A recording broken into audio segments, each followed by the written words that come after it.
Cottage, and today is July 27th. George Kopa is here with me. He's visiting from Florida, and he's with his friend Rudy Vavra. And George and I are going to talk for a little bit about his early experiences in Hastings for the Waterfront Oral History Project. George, would you just briefly tell me when and where you were born? Okay, I was born in Hastings-on-Hudson, right down here in, on Warburton Avenue. The house right across from the Lyceum there, the brick, brick house there. Is it I still wish I knew the standing? number. Oh, is it still standing? Oh, yes, absolutely. Is it on sure. the west side of the street? On the left-hand side. On the east left-hand side. side, yes. Right. On the left-hand side. One of them cottages. No cottage, the one that had all My grandfather's flat? The Old Dine Street in the back? Old Dine Street goes right behind that house. The house has got all kind of this here, made out of stone, the big stone place up there. Mudyard used to, I could point it out there to you. Is it still there? Yes, I drove by there the other day. Oh, okay. Yeah, I just drove by there the other day. And tell me about your parents. What were their names? My father's name was John. My mother's name was Veronica, and they were born in Czechoslovakia. My mother came to this country at a very young age, and my father also. They didn't know one another in the old country, but my father's father was a mayor in the town over there, and my father had a pretty good education. He was studying for the priesthood, and then he got away from that, and then he came to this country. Neither one of them spoke a word of English, and in those days, when the girls used to come over here, they had a place there, what they call one of them women that probably knew their mother and everybody. They would come, they would gather them, and maybe 8 or 9 of them would live in one house there. And what they would do, they would send them out to do housework and get them set up in jobs and everything else. And they used to go to the church and meet at the hall and dances, and that's where they used to get together, and they would pick one another out, I guess, for mates and everything, and they spoke their language, and they all got together and fell in love, and from there on in, they made big families, and that was it. And the woman was a good provider in the house, and the father had to go out to do the work.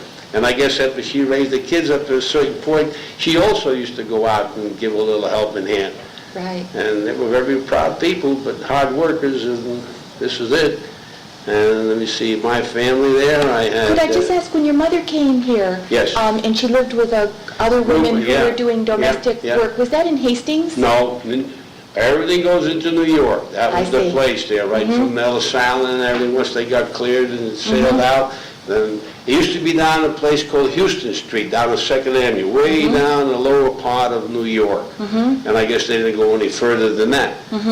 Not like today, where everybody has a sign in Spanish and what other language to go this way. In those days, they had to learn, and there was nobody to give them a helping hand. You spoke no English, you were called a greenhorn, and you had to make out for yourself. How old was she when she came over? Oh my gosh, she must have been around 14 or 15 years old. And how old was your father when he came over? About 17.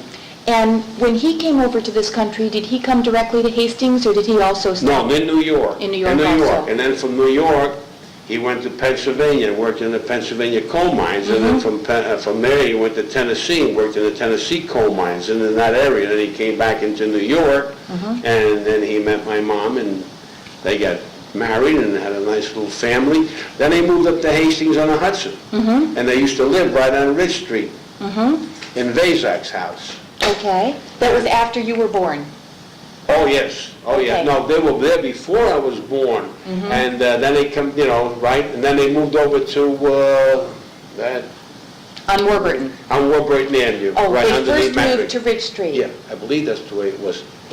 Were they boarders in the Vazak house? Vazak had a three stories, I think. It's burnt down now, isn't it? Yeah. Yeah, 3 stories. We had the top floor when I came back the second time, right? Now, the first... Let me retract that. Let me retract that. They lived in the house that I was born, because my brother John was born there too. Yeah. Now I remember, right? Right. And then later on, they came to the Ridge Street. That's where I got Ridge Street I memory see. of. But So Ridge Street was, the second time around, we came, when I remembered, okay? Yes. I went to Czechoslovakia when I was 2. My record's 1921. 1921, and came back in 1927. All my records and everything are right here in the courthouse, the date of birth, and they have all on record. Right. My mother's maiden name, Jamka, and everything else. It's all recorded right there. How long did your family live on Ridge Street then? Oh, we lived on Ridge Street from the time that we came back till about 1930, maybe 35, 36. No, before that, when my mother died in 35. We lived on Ridge Street maybe around maybe about 3 years, 3 or 4 years. And my mother got very, very sick. And then my father moved from there onto Railroad Avenue, 88 Railroad Avenue. And we lived there. And at that time, I believe the people that owned the place there, the rent was very, very cheap. I believe that they would get living there for about $4 or $5 a month. Then my dad kept working in the Anaconda wire cable company, and my mother was very sick. She was in the hospital and back and forth, and finally the good Lord took her in 1935, and we lived there, continued living there. My dad had to put my younger brother and sister into the orphanage. My older sister, Mary, and I, we stayed home until one day I sort of kind of what they say, flew the coop. I joined the Marine Corps and, I What year was that? I joined the Marine Corps in 1937, but I had to wait. My father pulled a quickie on me, so to speak. I came home, I said, look, Dad, I'm going to join the service. I'm going to go in the Marine Corps. He said, oh, yeah, that's good. I'll sign that. And he signed it. But he didn't take it to the Notary Republic, and he knew what he was doing, but he didn't want me to leave. And he sent it in, and I waited. I got a month went by, I got a report from them and saying, if you intend to come to the Marine Corps, you better have your dad take this to the Notary Republic. And at that time, I had quite a tussle with him. I says, come on, Dad, I got to go. And the fellow, the pharmacist, Todd, Mr. Todd, the father, right, he owned the place. He and my dad had quite a conversation, and Mr. Todd said, look, John, I think it'd be the best thing in the world for George to let him go, huh? He seems like he wants it. Let him try the Marine Corps out there. It's going to be good for him. He's a good fella.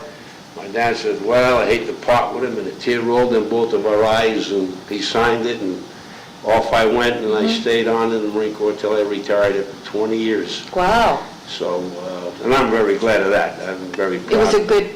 It was a very good experience, and if I had to do it over again, I sure would. And if any youngster today doesn't have his mind made up for school, and he wants to see what life is all about, it wouldn't be a bad sort of a place. I don't care what branch of service he chooses. Me, I prefer the Marine Corps, but I mean, it would be a good thing for him to go out and see how things are in other places and stuff. Not that they say, yeah, I can't take that kind of, all that regimentation and everything. They got to remember one thing, no matter where they go in life, if they don't own the business, there's somebody going to be their boss. Yeah. And they've got to learn to live and let live, and then this way they can pick up a little bit more on their own, and they can work, and they can get a good education if they want to. They don't want to just to play soldier, but want to study and prepare themselves for civilian life or a career in the service, either way, to make something of themselves, they can do it. Did you graduate from Hastings High School before you went in the service? No, after football season was over, I decided to say bye-bye and wave, but I did finish high school through the service. I continued my education, and I got my diploma, and I finished high school there, so, How many years did you play football at the high school? 3 years. I think it was 3 years I played. I couldn't play the 4th year because they told me I was getting too big and ornery and mean. Really. I see. Just going back to your apartment at 88 Railroad. Yeah. Did that building have electricity when you lived there? Oh, yes. It Oh, did. I had electric. Didn't have any, didn't have any facilities for taking a bath or a shower or anything. They used the old tubs and the hot water off the stove. They had big pot-belly stoves there with coal and everything. And that's the way people survived. They had 2 wash tubs. A big wash tub there one side, another wash tub and another in the sink. And that's the way you bathed. One you put the soap and water in, and then the other one you had to rinse yourself out in the big pot-belly stove there with big pots on it. You carried it over and you poured it in. The girls were sent in a room and they stood there till you came out of there, and vice versa. And there was no peeking. Did you, those wash tubs were Yeah. like laundry tubs, weren't they? Yeah, And you like climbed do. up into them? Oh, yeah, absolutely. And they were strong enough for you to... Oh, the houses in those days, young lady, were built. I I'm see. telling you. Oh. If you want to see houses that were built, those are the days you want to see, right? Oh, they're still standing. No, they're still there to this day. Right. Right? And, oh yeah, they were powerful. There was no hot running water. Yes, they had electricity. Now, when your family first moved here, which was before you were born in Yeah. 1919, when was your brother John born? 1911. Had And you, he passed away in, he was about 40 years old, I think. Yeah. I was still in the Marine Corps at the time. Yeah. did your parents already live in Hastings when John was born? He was born, that I couldn't tell you. Oh. That I don't know whether he was born in Hastings. I know he lived there and he was a young kid, because I heard them say he used to be pretty wild, running up and down them stairs and everything. When your family lived on Warburg? Yeah, around Warburg, yeah. Right, okay. I was curious, when your mother became ill around 1930? No, let me see, 1931? somewhere around that time, because my brother, first my sister Veronica was born. And after my sister Veronica was born, my brother Frank was born, I think about maybe 3 years after, 2 to 3 years after she Do you was remember when born. Veronica was born? No, no, I don't. And after that, Do you know the date? no, I don't. You don't know how much younger she is than you? No. Okay. No.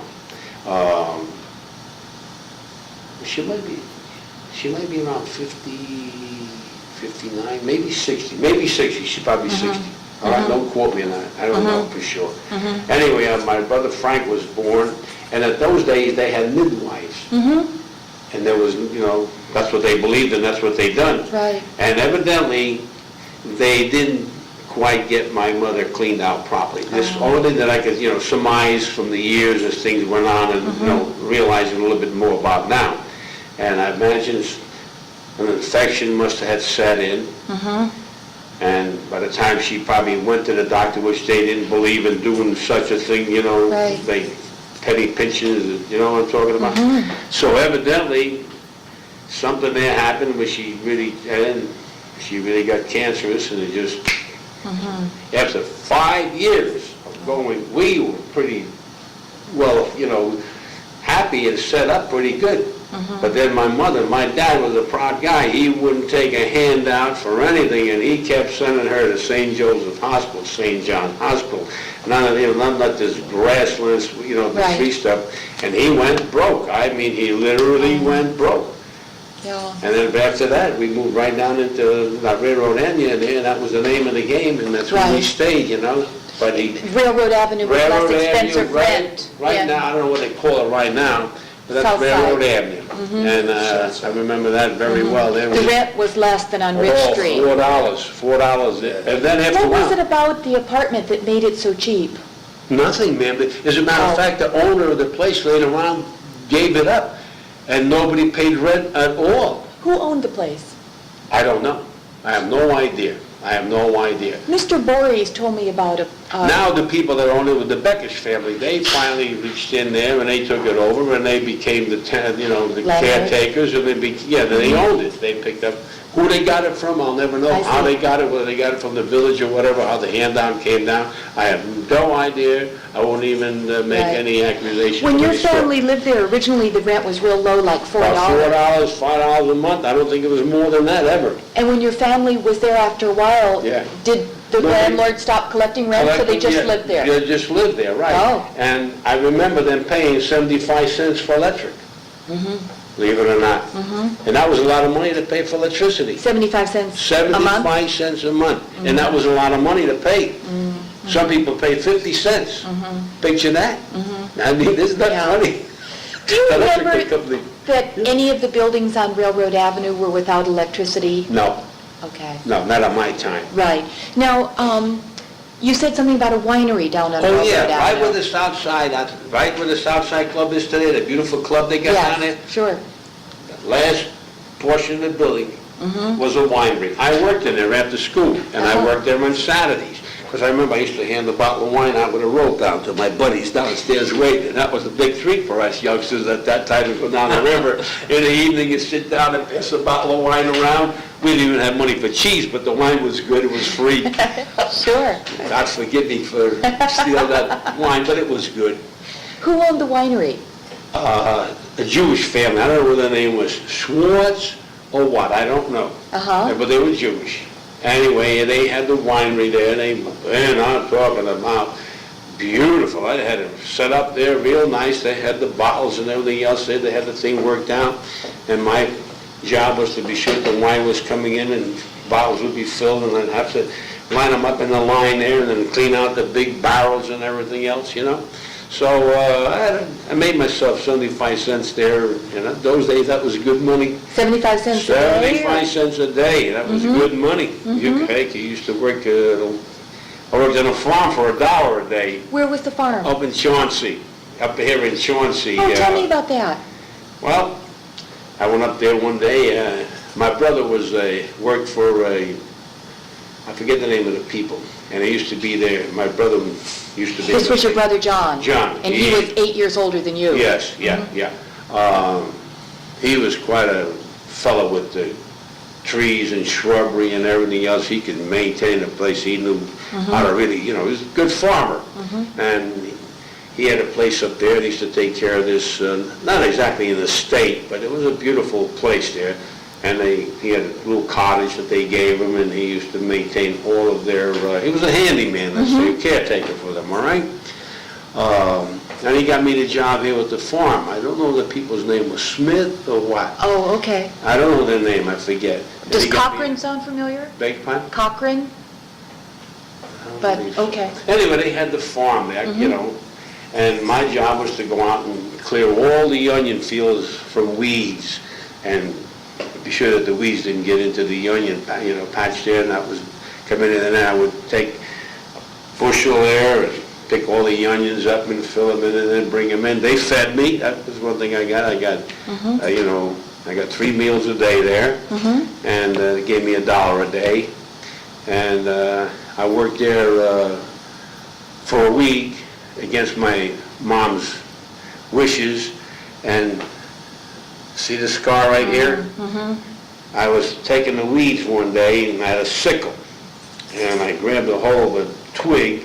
I must have been a root from a tree or something got tangled up, and I gave it a whack, and it didn't break loose, so I grabbed a hold of it like this here, and I really wrapped it up, and I come back with that sickle, and I gave it a whack, and the sickle hit off the side of that thing, and it opened up my finger from here, you can see the scar, from here to here, right to the bone.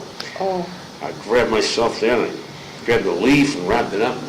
I mean, I was bleeding very badly, and I went back there. She said, "My God, George, you really got that opened up. I have to go to the doctor." And I You went back to your mother, you mean? Or to the the... woman, I went back to her, right there from the farm. The owner? Yeah, the owner. And she said, "Oh my God, George, I have to take you to the doctor." No, I got my own doctor. I wouldn't dare go to a doctor. It would have cost $1, at least. Dr. Duffler would have gone to, but I didn't go. You would have gone to Dr. Who? Dr. Duffler. And he was the doctor everybody in the village knew. He was a very good doctor. May you His rest in office peace. was on Right on Warburton Avenue, right.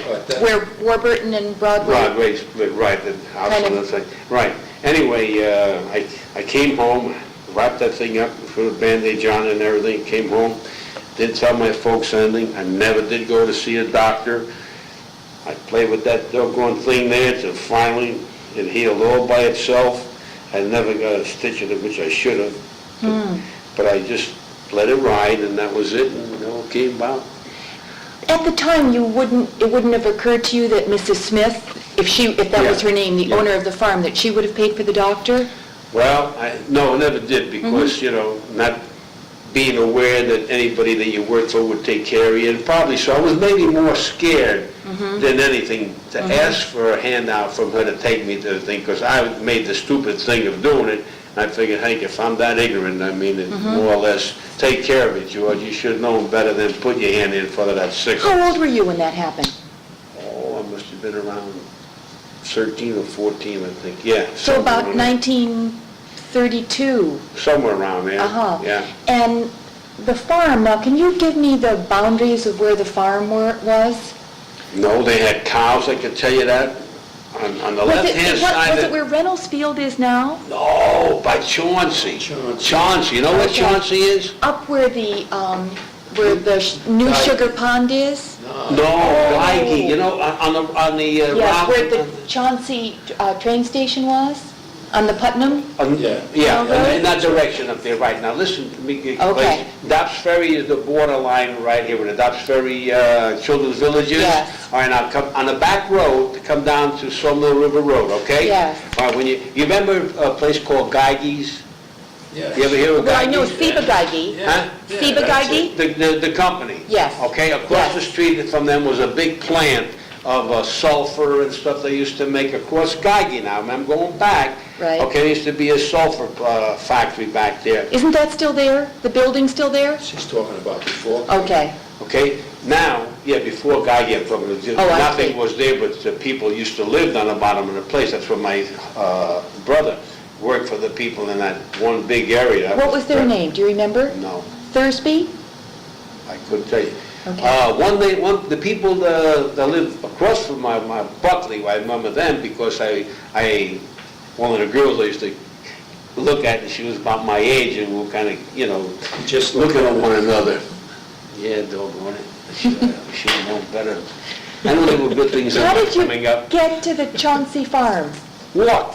Okay. How did you walk there? Well, I went up to the Children's Village, watched the baseball game up there, then I went down the back road. The children who lived at Children's Village would be playing? Yeah, right. Then I walked down from there, took the back road, and down to my brother. Spent a little time with him, and I asked him, hey, when school's over, why don't I get a summer job? He says, oh, come on, I know somebody that'll probably take you.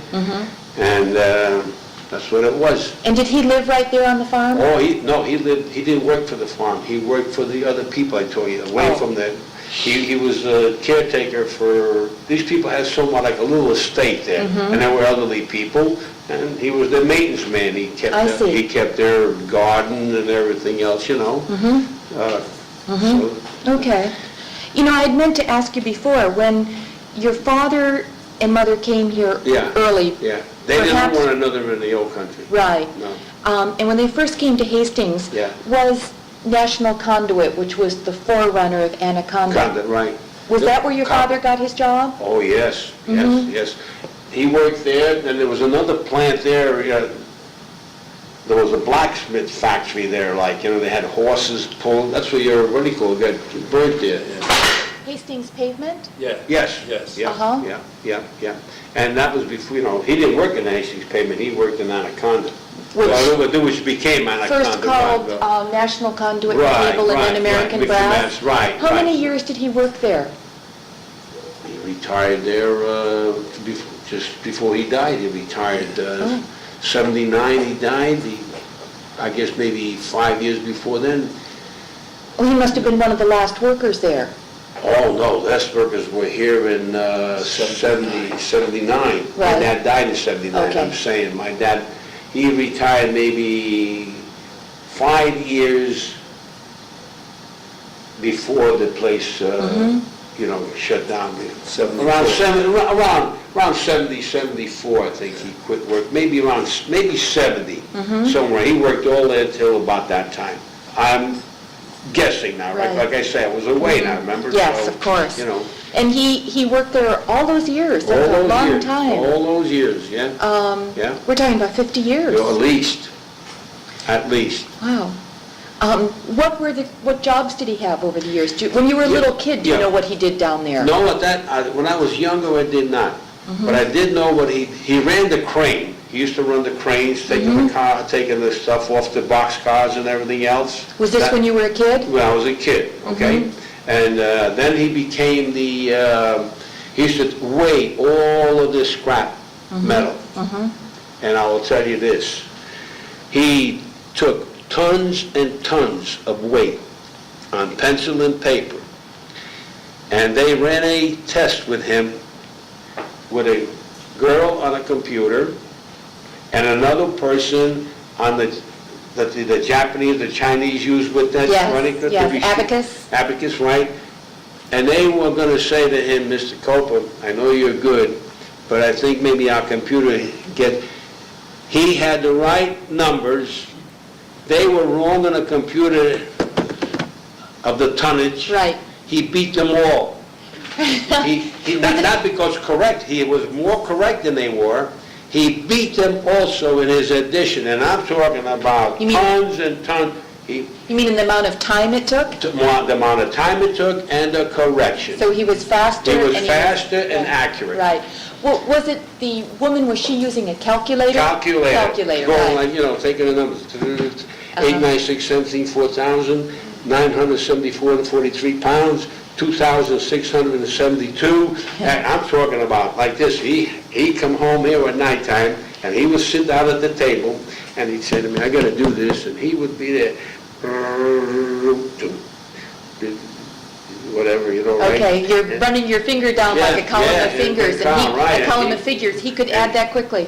Just like that. Isn't that so smart man? If he was. Do you remember him doing those columns of addition when you were young? Yes. Yeah, sure. I used to sit there on the side there, and he'd go, I got to get this thing like this here. Say, okay, Pop. Did he bring work from Anaconda home? Beg your pardon? He brought work from, He brought the work pad, at home? right, he brought the pad, he'd have that pad there to correct himself there, I guess. If any change, he had to turn it in at the end of the week, whatever his time was. And he would recheck himself, a very conscientious man, and the old timers, they believed in doing work, and that's the way he was. If he went to your home and sat down, and a piece of thread happened to be onto his leg, on his pants, he would, if he went outside the door, he would return and put that down in your place. It didn't belong to him. On my word, that man was that honest. Scrupulously honest. I mean it. Yeah. He would tell me the same thing. It doesn't belong to you, don't touch it. How did he feel about Anaconda? Loved it. That Did he? That was him. That was his livelihood. That was it. Broke 3 ribs. Fell off of the crane there one day. They opened up the boxcar like this here. Broke 3 ribs. Never went to the doctor. Didn't want to take a day off. Came home. Had to get the tape, piece of tape, and taped himself up. Yeah. Do you remember when you were young, did you hear any talks about the labor unrest and strikes at National Conduit and Cable? No. Okay, you would have been very young. Yeah. During the Depression, was your father able to continue working at American Brass? Well, I guess by then it was Anaconda. Yeah, he kept working. Things were tough and rough. I remember that, but he kept working. I don't know how many days a week. Do you think they might have cut back hours? I couldn't for tell you. wages? I couldn't tell you. I could not tell you, to be honest with you. Now, When you're young, especially the way I was brought up, nothing was brought up. It's a fact to make you feel sorry that things were bad. I remember when I was getting ready, like I say, Dad, I think what I'm going to do is this summer, I'm going to go down to Anaconda and probably take a job. And I remember him saying to me, George, you go out with your friends and go caddy and make the money. Mr. Kissel has a family to feed. He needs the job down in Anaconda. You don't. I remember those remarks from him, because I said to him one day, I'm going to go down there and maybe I can get, do something. And he says to me, you go in, you do your caddying, and you make your money cutting grass or doing that. He said, that job down there belongs to people that have a family. I said, you'll understand someday, he says. I said, okay, Dad, you're the master. You said earlier that when your mother became very ill in the Yeah. early 1930s, Yeah. that your father, that she was ill for a long time. Long There were time. lots of times when she was in the hospital. Yeah. Do you remember Anaconda paying for any of that? I couldn't tell you whether or not they had any, I don't believe they had any kind of hospitalization plans whatsoever. That's why we went from like this down to here. I used to get a 50 cents allowance, I remember, when I was a kid. I didn't even know what 50 cents was. And I had to take my brother and my sister out for a walk. Take them for a little stroll like this here. You mean like in a stroller? No, Carriage? just take them by the hand Take like them by this the and hand. walk away with them and buy them gum, buy them whatever they wanted, and then would give them their allowance worth. I always, hey, for 2 cents you used to be able to get candy that you could barely carry a bag if you gave a nickel's worth. So I used to buy enough there for them, and before they got sick, I'd say, this is you, and I'd take them out for a walk down around there, up around the village and to the bridge, and then up far by the theater where a fellow used to make homemade ice cream up there. Brunings. Brunings, right. And I used to go up there and get them a little cone of ice cream up there, and they'd be so tickled pink and everything. And I guess it gave my father a real time for romance. That was my 50 cents walk.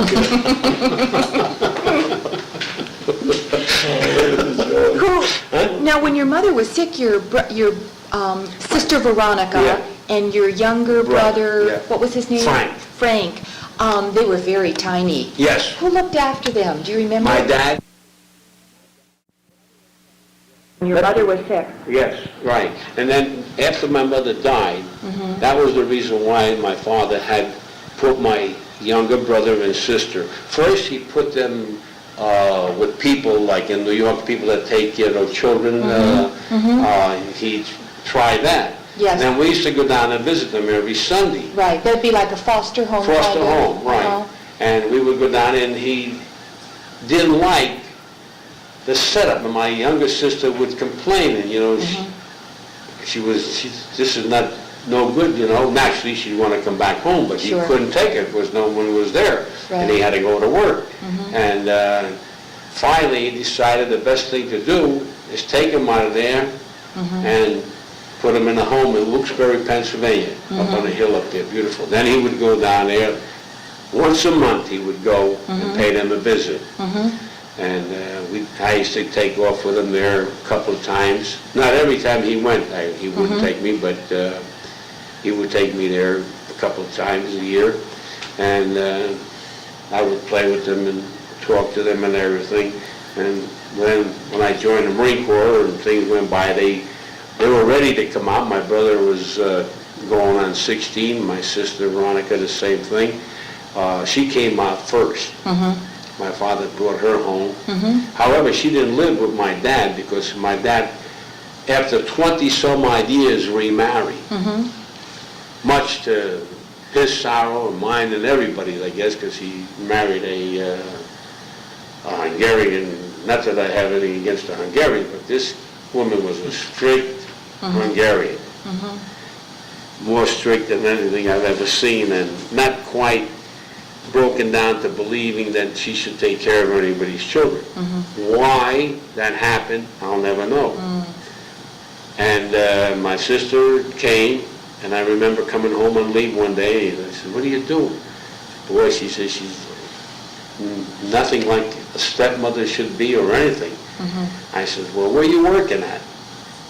She says, "I'm working down here in a factory with a clothing place there in Yonkers, shirts, folding shirts and everything else." And she says, "Well, I'll tell you, George, you don't understand anything about life until you've got places like that there." I said, "Why?" She says, "Everybody's so tough and rough." She just came out of the orphanage and the language, you know what I mean? So I said to her, "Why don't you do this? Why don't you make believe you go to work tomorrow? Come on down and I'll give you enough money, how much you have to hand in."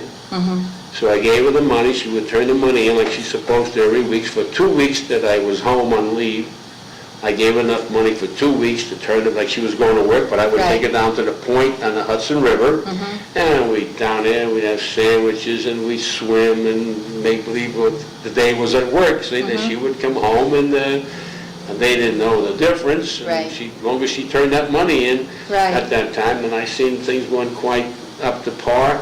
So I got a hold of the Kennis family. That was my godmother. Footy's She- parents? Beg your pardon? Footy Kennis Footy parents? Kennis's parents, right. And my sister went in and lived with them. Mm-hmm. And she stayed there with them, for quite a while. And after that, she went and lived with, her name was Sawashchik, a maiden name. I don't know what her married name was. And she stayed there with them. And Did your sister get a chance to finish Hastings High School? she finished Hastings High School. My kid brother finished Hastings High School. Was Yes. that while she worked in the shirt factory? Did she do both? This was in the summertime. I see. Oh, she worked in the factory just in Yeah, the summers. Okay. Summertime. This Uh-huh. is all summertime Right. I'm talking about, All right? right. Uh-huh. And my brother Frank, I brought him home from the orphanage.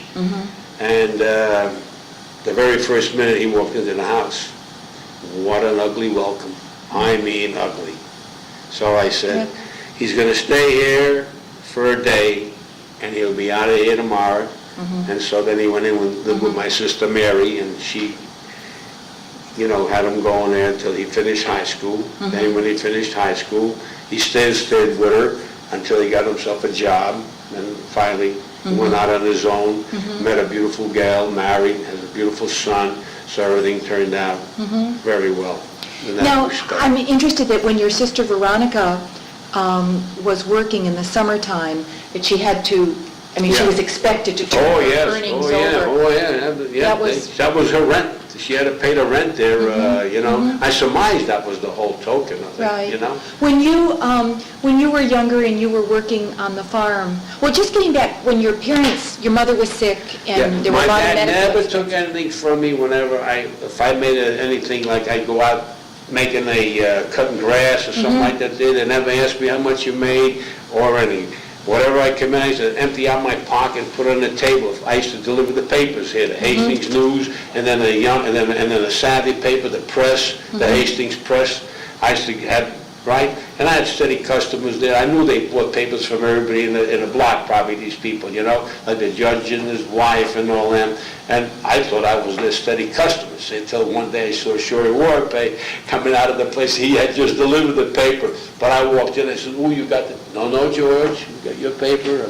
You mean that individuals would buy more than one copy of the paper Oh, yeah, because they wanted to... Yeah. Right Buy up them by from right up by the different school up there in that area, and then a few other places, the people, they knew, I guess, that where you come from or something, you were making the pennies worth rather than going on. In those days, I don't believe anybody learned how to steal. Isn't it funny, though?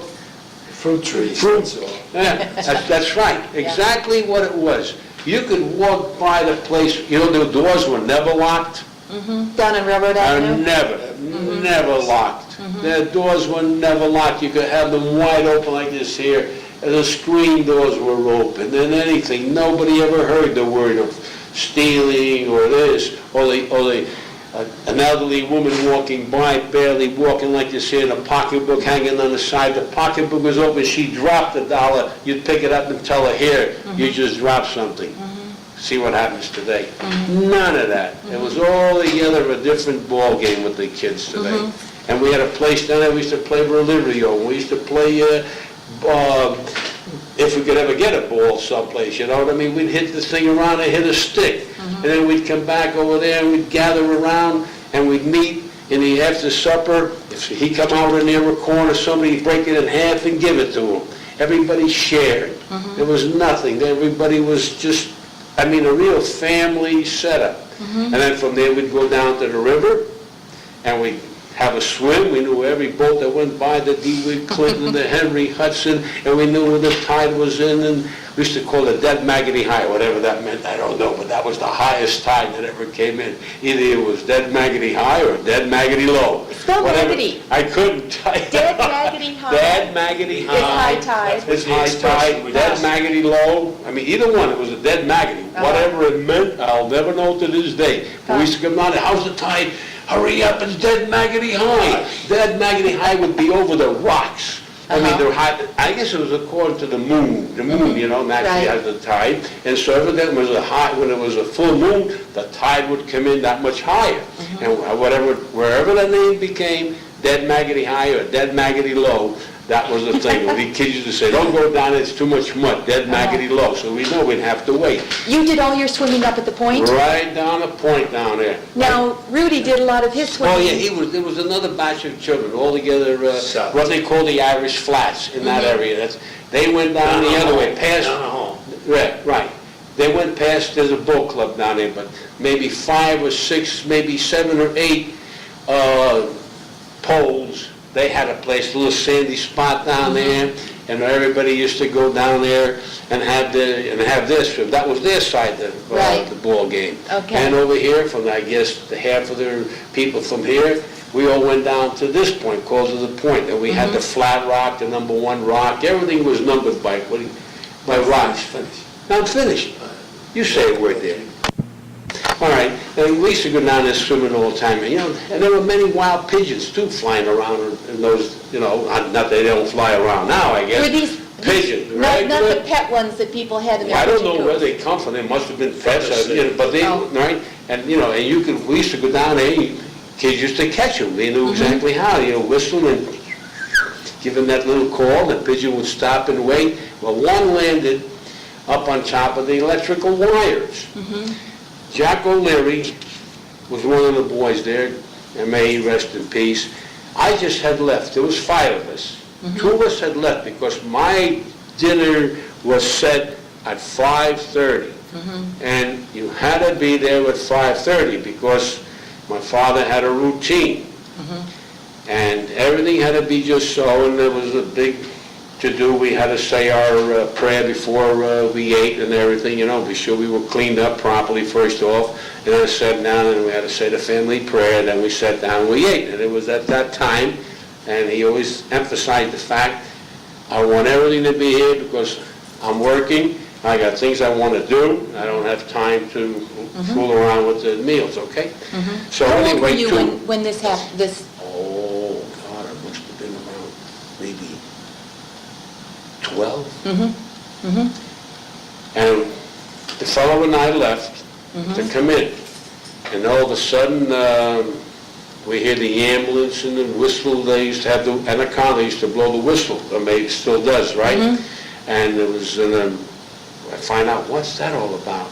Well, he had climbed up the pole, and from swimming, he went like that there in the water, hit the electrical wire, picked him up from there, and shot him through the air and killed him. Oh. And he landed right in the water, Uh-huh. dead. And And he was trying to get a picture? he was trying to get a pigeon. He climbed up after a pigeon. So the old saying goes sometimes, and they say, maybe a pigeon or a bird flies by, it might mean good luck to you, or sometimes it's just the other way. So there might be some truth in that, I don't know. When the kids caught the pigeons and caught them, what did they do? Oh, they brought them home and raised pigeons. They were just about, one of the fellows today, Pete Koshin, still raises pigeons to this day. Where does he do that? He does it right on Rich Street. Really? He has a big place back there. I mean, these pigeons today are really taken care of. They take them to the doctor, they get pills for the, What is he? Was it Fat Coach? His brother. Oh, Johnny. Pete Koshin, he's the one that has How do the you spell pigeons. his last name? Koshin? Kochan, Koshin. Uh-huh. Yeah. And he, when They're still... when you were young and you had the pigeons and you Yeah. would catch them and then take them home and save them, Yeah. did you ever then kill them and eat them? No, I never did. Uh-huh. Probably people do. As a matter of fact, one day I was down here underneath the bridge. There was a playground underneath the bridge, and Mr. Evans, I believe it was, he was the monitor, the caretaker of the place there, right, run the program and everything else. And he said to me one day, George, I believe it was him. Anyway, he said to me, George, I got flocks and flocks of pigeons, racing pigeons, good pigeons, homer pigeons. I'd like to give them to you. And I said to him, I have no place to keep them. I can't take it. George, you got to take them. So Tony, his brother Adam, Ace, they called him Ace. Rogowitz, Tony Rogowitz. He says, George, I got a place to take him. Let's go get him. So he and I go get him. Where place do you think he puts him? In his bathroom. Of his He put apartment? him in his house, in his bathroom. I said, Tony, Jesus, I'm not going to my folks would have killed me, for God's sake. So he said, don't worry, I'll get him. You come in tomorrow morning. And he said, I'll build a hut right away for him. Well, he went up there, him and his brother. The pigeons were, I mean, not 1 or 2 or 3. I'm talking about 20, 30 pigeons. And he put them all in the bathroom. Well, was this just like a little room that just had a toilet in the hall? No, right in your house, right in the Oh, house. they had a bathroom in the apartment? Yeah, we do what do you call a bathroom. I call it Just a lavatory, just a just a lavatory. John? That's it, Okay, that's it. but it was No in their sink. apartment? No sink, just a John, okay? Right. In their house, right in the Oh, in the This house. is your house, Okay. right? Yeah. And he walked in, he said, don't worry, so he took him in, he said, okay. So the following morning, he had this building the thing up here, and his brother got the wire. So by the time I got there, I said, okay, give me 4 pigeons, that's all I wanted. So I got 4 pigeons. Uh-huh. And my dad got a box, and he put a box up alongside the house. Big box like this here. This was behind your Railroad Avenue? Right on Railroad Avenue, 88 Railroad Avenue, right up on the place. I lived on the bottom floor, so he got a big box, like the big orange boxes. He attached that to the house there, and I put the pigeons in there. Well, naturally, these pigeons are homers, right? And he didn't clip the wings on them or anything, or pull the feathers. As soon as I opened them up, and back home they flew. So naturally, I see the fella, he says to me, George, you got a couple of pigeons came back home. I said, gee, don't worry about it. So I went back, and out of the 4, I kept 2. I gave them to Tony. I said, you take them, you got the place for them, I kept 2. I wanted 2, I just wanted something. And one of them gave birth. It had the nest there, she gave birth to a little pigeon, and may my mom rest in peace, she came out there, she thought the bird was killing its own, because she get feeded, the way they feed it is to the beak, and Right. like, Peggy says, my God, what's she doing? I says, no. She never had raised them, she didn't know. So that the only 2 pigeons that I could keep, I kept the 2 of them. The one that finally I gave rid of the other one, I just kept that one that was born there, and I gave it to, his brother married a Chemka girl. He was a postmaster. He worked in the post office. Cognac. I gave him to Nick Cognac. He had pigeons. He raised them. He raised them. So I gave him every one of them to him, and I kept that one. He said, well, give me that one. I says, no, because that one belongs to me. It'll come back and fly to me. And he bet me that it wouldn't come back. Once he got a hold of it, it wouldn't come back to me. I said, I'll guarantee it'll come back. And sure enough, I gave him the bird. He put it with his flock, and it flew back to my little thing there. And I finally said, well, you can have it, because I had no place. It should become a mother or a daddy anyway. So I broke the box down, and I gave it to him, and that was the way. That was the end of my pigeons. Yeah, people do. Dumas used to do that. He raised pigeons, raced them, and everything else. Huh? Oh, yeah. Oh, he was a big guy with his raising pigeons. Who is this? Dumich. Oh, Dumich. John Dumich. John Dumich. Yeah. Oh, yeah. And he used to take them and ship them and then clock them and have, right? These people there, they went into it really big, Take them all upstate. Upstate, take them to Florida, take them to Washington, And let 'em D.C., go. and let them go, and then time them. They were racing pigeons, right? Homer pigeons, they were really, So they became with them, they grew into it and kept it up, and he was really into it, that John Dumich. That's interesting. Yeah. Just to go back a little bit, back to those early years, if I Yeah, can. sure. When you said your mother was ill, Yeah. but your father helped out at home with the little kids and things, Always. Would you- And I had to do the wash. did you? I had to do the laundry, hang the, my mom stood right there, she couldn't do any more of it, and we had a big scrub in the rubber, Washboard? washboard, and she would tell me how much soap to put in there, how to wash them, how to rinse them, and I had to say, Mom, it's time for me to get ready for school, and she said, you'll make it, Yurka, George, in Czechoslovakian, and I said, okay, and she said, just hang them out there for me, please, they'll be good, And I'd be out there in the clothesline, and it would be in the wintertime, and they were Right. hung outside out there, and she'd, well, you see how nice they smell when you come home and take them off the line. And I remember putting them out there and then bringing them back in, and she'd tell me how to fold them, and you know. You had an older sister, didn't you? I'm older than her, yes. Mary is her Mary. name, yes. Yeah. She was Okay. too young to do those things. I see. What year was she born? She was born in Czechoslovakia. 19, we came here when she was born, prior to, maybe she was about maybe a year old. About 1926. Somewhere around there. Right, I see. Yeah, I'm about 5 years older than her. Okay. And John was older and he was Older out than I. working. John was out working, So right. you were the best I was age the to next help guy, at home? yeah, I was the Okay. only, yeah, I Did was- your father also? Help? Yes. Oh, at yes, home? oh, yes, cooked. Did he? Oh, yes, cooked everything, yeah. He never ironed anything, I never seen him iron anybody. Who did He the cooked. ironing? My mom. Even though she was sick? Oh, even though she was sick, yeah. Yeah. Did other neighborhood Help families him. help?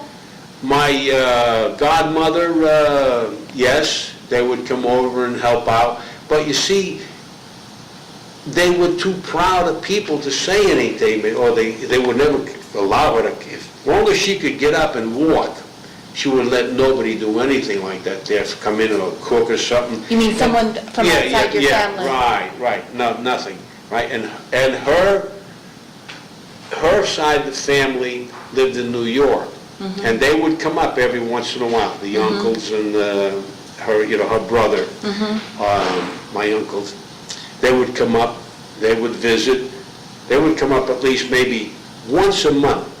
I remember before even she was taken ill, they would come up and they, yakking, talking, whatnot, and they used to have their gathering.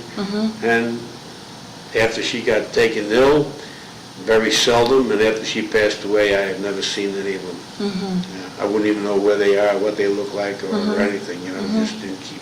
Then again, like I say, I departed and went about my way more or less with the service. Well, you had a pretty heavy load because, helping at home and then going to school and then also working sometimes after school. I mean, you were busy.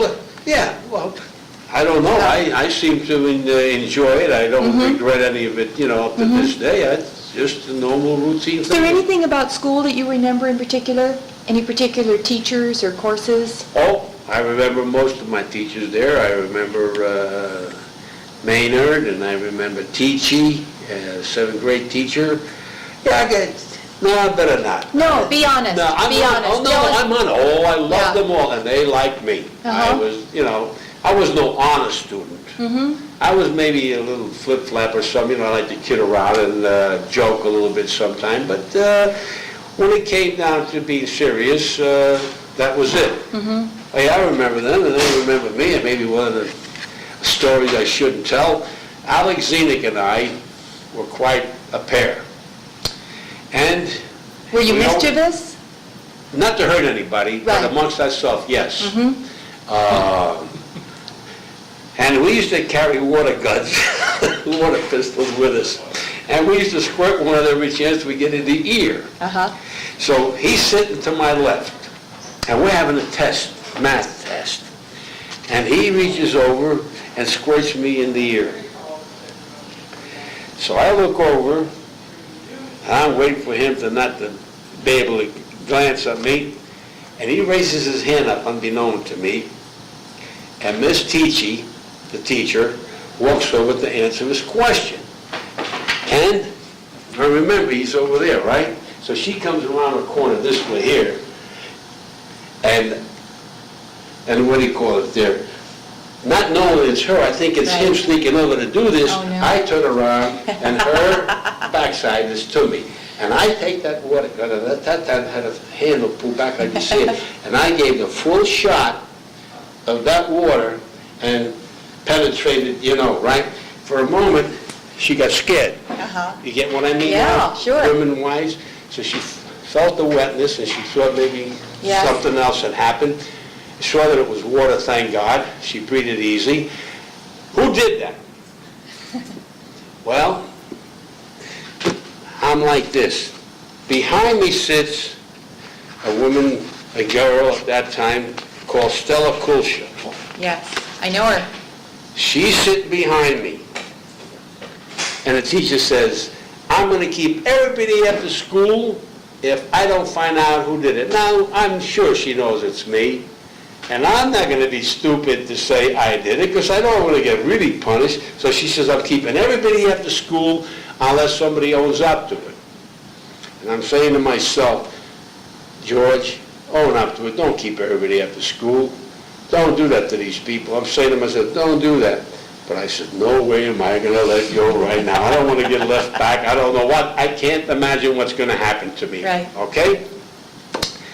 All of a sudden, we're about 7 minutes into overtime, staying at the school, the hand raises up and says, I know who done it, but he'll beat me up if I tell. And I'm going, Stella Kosher says, teacher says, no, he won't, or she won't, whoever it is, you just tell me. She goes, George Kopa did it.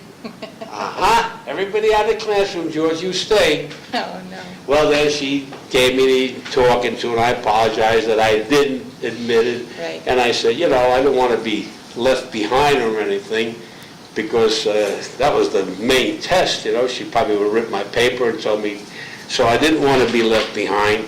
And I often tell her that story. I know who done it, even to this day. I kind of tell her about, you know, thanks for telling on me.